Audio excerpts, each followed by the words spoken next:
The reason that socialism does not work in the long run, there's a couple of reasons, and they go right to the things we've been talking about. Who are we as human beings? And what are we capable of, and what are we not capable of? So I think it comes down to anthropology and economics. One, people are self-interested, meaning I'm going to do what I think is going to benefit me and my family. That's true of me. That's true of somebody who runs a business. That's true of somebody who runs a government. So that's the first point. Everybody's self-interested. So you have to put the right incentives upon people. Why does the business leader open a business?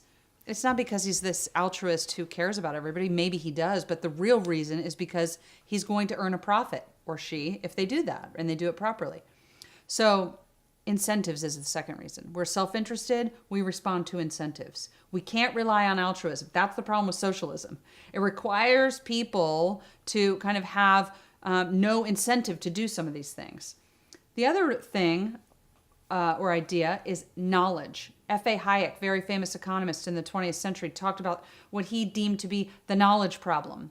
And he said the reason that socialism fails is because we don't know what we're supposed to do. I mean, think about some of the most successful companies. Walmart. Walmart didn't start out as the Walmart we know it today.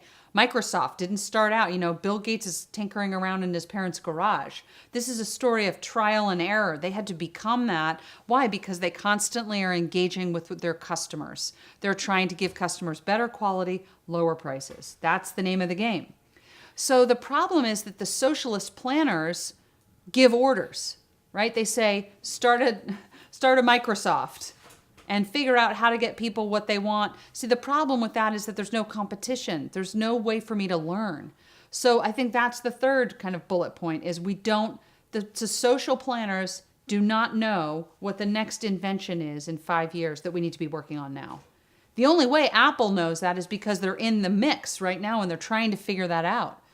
So it's about knowledge being decentralized. Socialism is very centralized. And then I think the last is benevolence.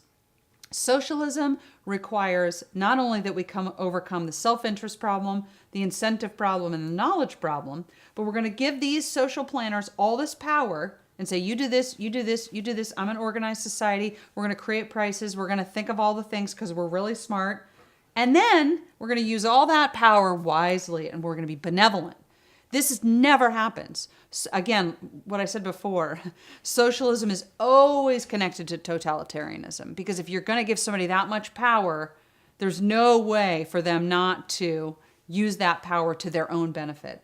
So those, I think, are the major bullet points why socialism does not work en masse. Now, we can have small little, we live in families. Those are kind of socialistic, right? I don't make my kids pay for their cereal. But it works because I can plan for them, even though not perfectly, and I love them.